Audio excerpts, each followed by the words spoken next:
Hi, I'm David Rock, and I'm here to talk to you about some of the arguments that people are making about the Second Amendment. First, just to let you guys know, I'm shooting this in my kitchen, sitting in a chair in front of my stove because this is the only place where I can get decent light in this apartment.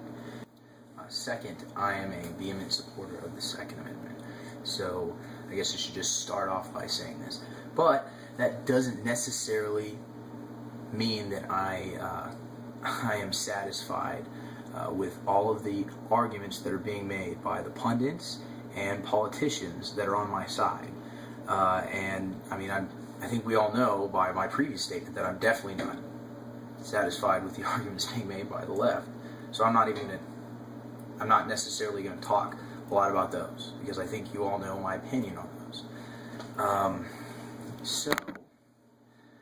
The other thing is, I'm probably going to cuss a lot. So, excuse me. If you've got kids, now is time for them to leave the room. I'll wait for you to do that. Alright, now that the crib minutes are gone, first off, people using historically inaccurate quotes to defend the Second Amendment makes us look fucking stupid.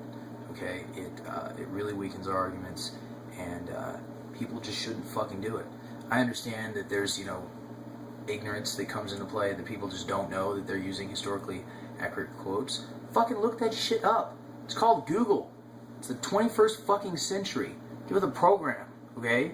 That quote about Yamamoto saying that the reason he didn't invade the United States during World War II was because there was going to be a gun behind every blade of grass. He never fucking said that.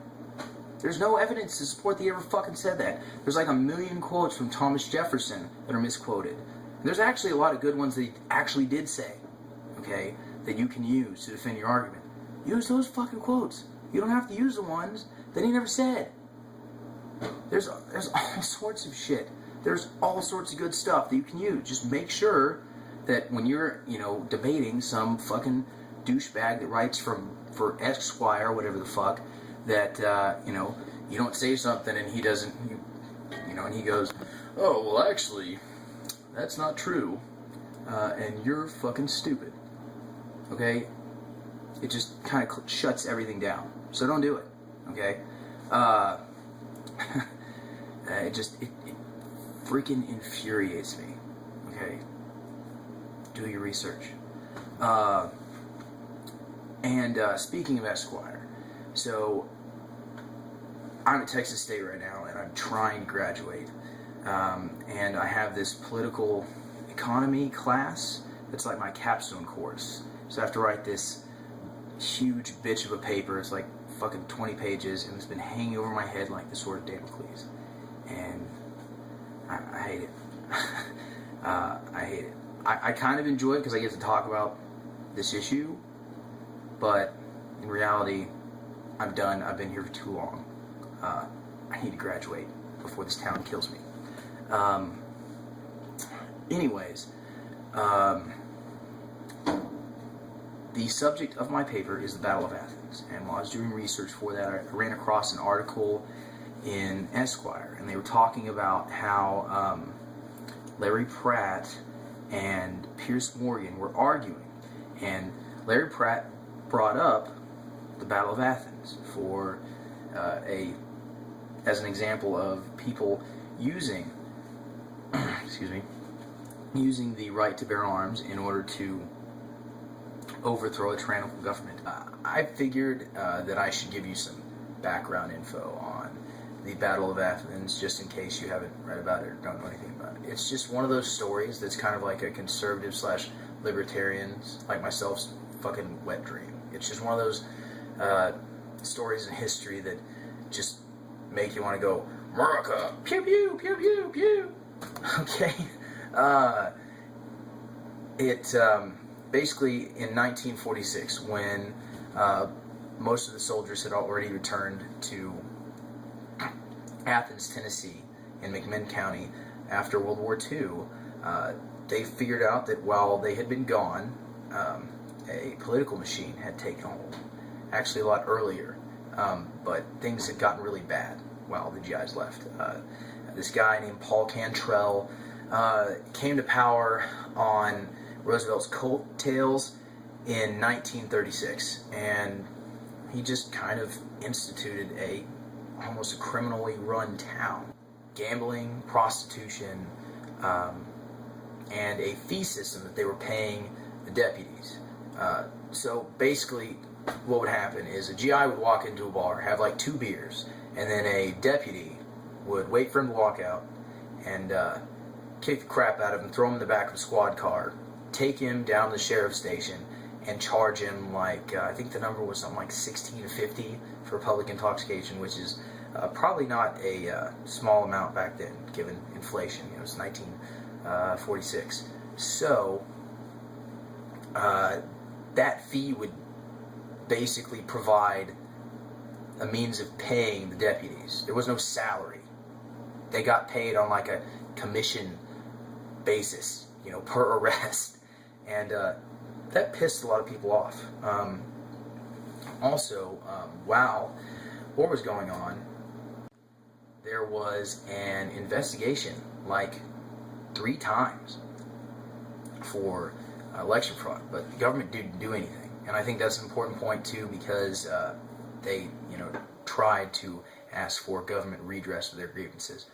And basically, so the GIs got really pissed off, and they decided to run their own candidates on a bipartisan ticket. So when they did this, Mansfield, Pat Mansfield, and Paul Cantrell, the 2 douchebags that were running, decided to hire deputies.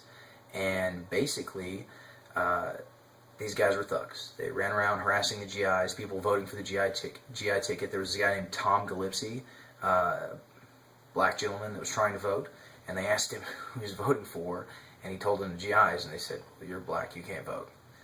And so they punched him in the face and shot him in the back. That's pretty fucked up. Thankfully he lived somehow. He was a tough old bastard, and he survived not only being shot and hit in the face with brass knuckles and being arrested, but from the research that I've done, according to Bill White's testimony, he was taken to the jailhouse along with a lot of other GIs that were in there, and actually survived the firefight that went down there later. So basically, this gunshot gets everybody all riled up, and when Pat Mansfield and Jerry Cantrell send over their deputies to collect the ballot boxes to basically steal the election like they've been doing since 1936, since after 1936, the GIs decided that they weren't going to take it, and I think they took some of the deputies prisoner, and some of the guys were talking about killing them, and at that point it kind of looked like everything was going to fall apart, because some of the leadership of the GIs decided that they didn't want to have anything to do with it, and things looked like they were going to fall apart. And then Bill White came in and said, hey, this is bullshit, we're not going to kill these guys, but just because somebody mentioned that idea doesn't mean we shouldn't do anything about it. So they all went home, got their guns, and so Bill White led some guys to the National Guard Armory to go get some real guns, like some old American, called American Enfields. I think there were 1 or 2 Thompson submachine guns, some M1 Grands, and a bunch of ammo. And came back, and they surrounded the jail that Pat Mansfield and Paul Cantrell, along with a election commissioner, would sit there and count the votes in. And this doesn't have any oversight. This isn't being done. This is being done in the privacy of basically Paul Cantrell's jail. And basically what the GIs wanted was, hey, let's count these out in the open. Let's all look at them. Let's do this the right way. And they said no. They didn't do anything. There was no response. And so in order to return the rule of law and make sure everybody's voice was heard, not necessarily to make their voice the law of the land, they opened fire. And thank God during the firefight nobody was killed. I mean, even when they had a hard time getting into the jail, they threw sticks of dynamite, blew a hole in the wall. But they did let in some ambulance, which actually Paul Cantrell and Pat Mansfield used to escape. The remaining deputies ended up giving up the ballot boxes, and the election was counted, and by actual authorities, and the GIs won. So it's kind of, you can see how this is kind of like almost a perfect story. Nah, not so much. I mean, the way they conducted themselves was exemplary in the fact that, somehow, by the grace of God, nobody died. But their administration fell. They lost office a year later. But that doesn't necessarily take away from that fact. Just like the fact that some of these other guys I'm about to talk about that were mentioned in this Esquire article, just because they weren't necessarily remembered in as heroes, or because they kind of screwed the pooch later on, doesn't necessarily take away from what they did at that point in history. Doesn't make it any less justified. So it goes into kind of this douchey paragraph at the end of the article after he's already explained everything about the Battle of Athens. And, which he actually got a couple things wrong, by the way. He said that Tom Calypsi was shot and killed, and that's fucking bullshit, because that never happened. Nobody actually died in the battle. And this is corroborated in a couple of different sources, including Bill White's eyewitness testimony. And also in papers and everything else. So, good job, Esquire. So, this paragraph goes on to say, well, I bet you that Larry Pratt doesn't have a picture of Sid Hatfield on his wall. Okay. As if Sid Hatfield from the Battle of Blair Mountain, which was a labor dispute, as if the fact that Larry Pratt didn't make that a point, as if that totally destroys the whole argument about the use of the Second Amendment in order to restore the rule of law. I don't know how that works. I don't know what kind of fucked up logic that is, but I think it's bullshit. And this is where I kind of get pissed off at people in my own camp, because he is right in the fact that you're not going to see conservative or libertarian blogs about Sid Hatfield and the Battle of Blair Mountain, the miners' strike. You're not going to see those. You're not going to hear him talking about Robert F. Williams or necessarily the Deacons for Defense in the South. And I think that's a huge fucking mistake. So as far as Blair Mountain's concerned, I'll give you the short version. Basically, you had this mining company that was run by a bunch of douchebags. And, I think that's another reason, because it was a big corporation. Look, these guys were fucking assholes, and they were violating these miners' basic human rights. We're not talking about a couple people at like Walmart trying to form a union, and Walmart fires all of them. No, this is like an incident where, say, this mining company, some of these miners from this mining company try to form a union, and they start fucking killing people and dropping bombs. Okay, I'm not even kidding. This is the largest civil insurrection in the United States. There were something like 10,000 combatants, and something like almost 150 deaths. The mining company was charging exorbitant fees for the living it was supposedly providing, basically to the point where the miners were barely getting paid. They were killing anybody who tried to speak out against the treatment. Work hours really, really sucked. It was all... Look, it's a labor dispute. I don't think you can make the argument that it's not. Okay? But these guys are really just trying to get their voices heard. Okay? You don't have to agree with the arguments against a state's like right to work states. Okay, I sure as fuck don't. I am totally against being forced to give money to an organization that's going to donate money to a political campaign that I don't fucking agree with. I think that's jacked up. But just because I think that's jacked up does not mean that I should take away from these people's Second Amendment rights. Okay, their right to exercise these Second Amendment rights to protect their First Amendment rights. Anyway, these guys lost their immediate battle. Okay, they were forced to disband, and up until the mid-1930s, it was just kind of the same old. But their struggle was very instrumental in helping something that a lot of liberals care a lot about, and that is the right to organize. And you know, when you're sitting there having this argument or having this discussion, and they say, "Well, what about Blair Mountain?" And you say, "What the fuck about Blair Mountain? Don't you think it was good that those people were able to fight for their dignity and their basic human rights? Don't you think that was good?"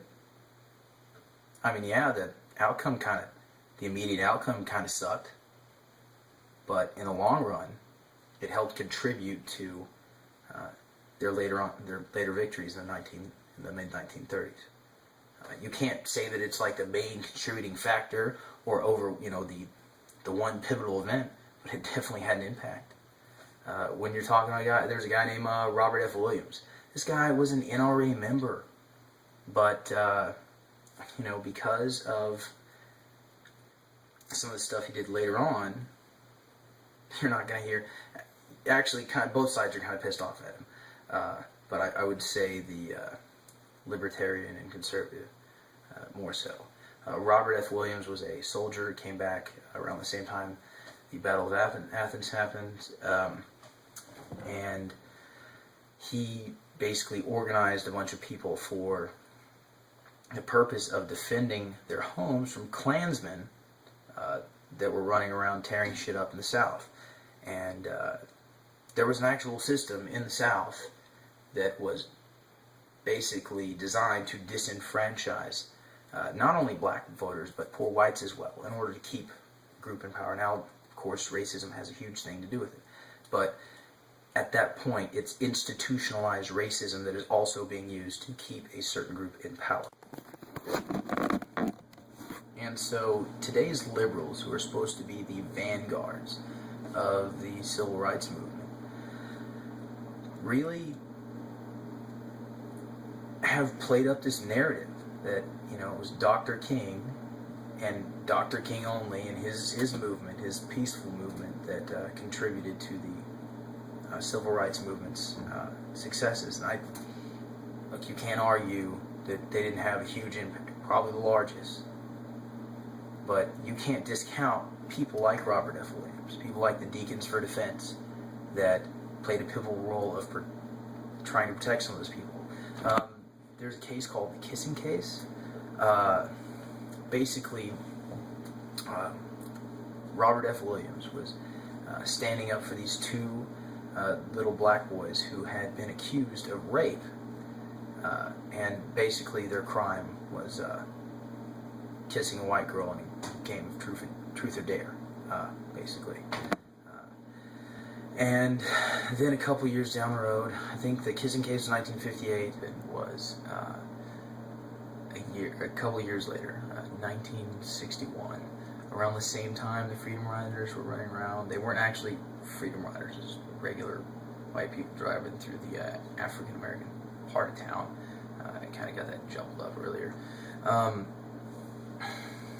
They ended up in the middle of this mob that was trying to pull them out of their car, and they took refuge in Robert F. Williams' house.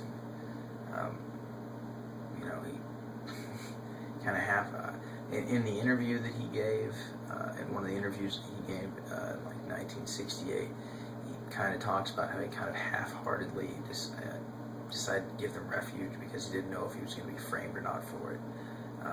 And I guess they kind of waited until things died down. Robert F. Williams took off and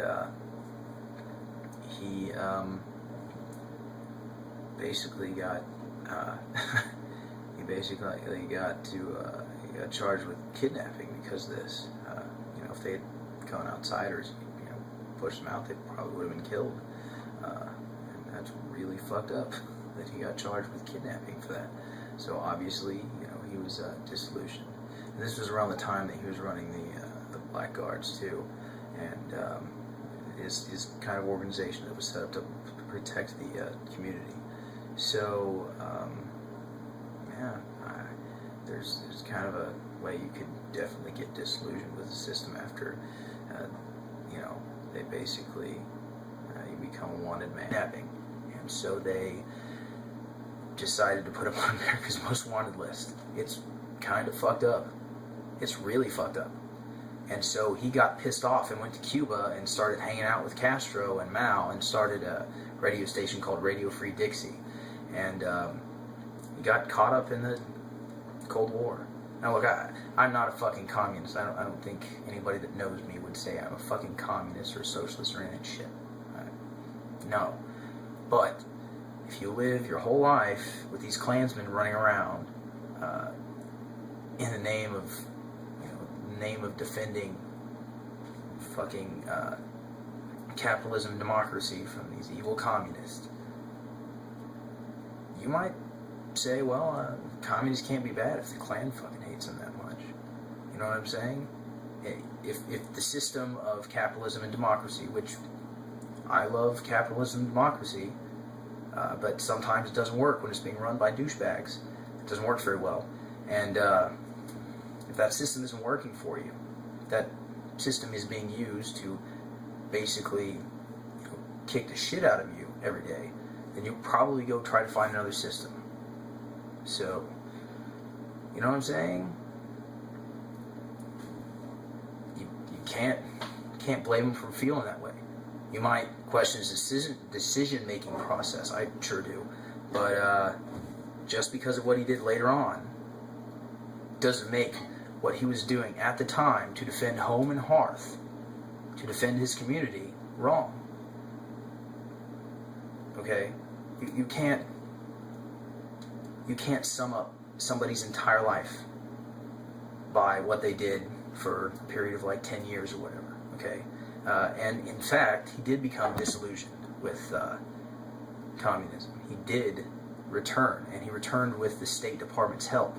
That's another reason why a lot of people on the far left don't like him, because they think that he turned into a CIA stooge. That he was giving the CIA personality profiles for Mao.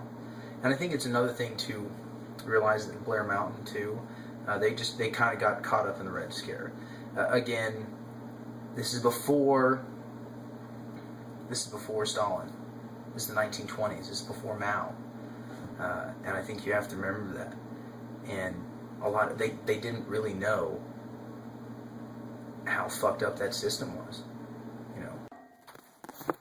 So I guess in conclusion, I'm just trying to say that don't pick and choose who you're going to let use the Second Amendment based on their political philosophies. I don't think that's sound logic, and I think it's bullshit, and I think it's really hurting us. So, again, make smart arguments, do your research, and I guess I'll see you guys later.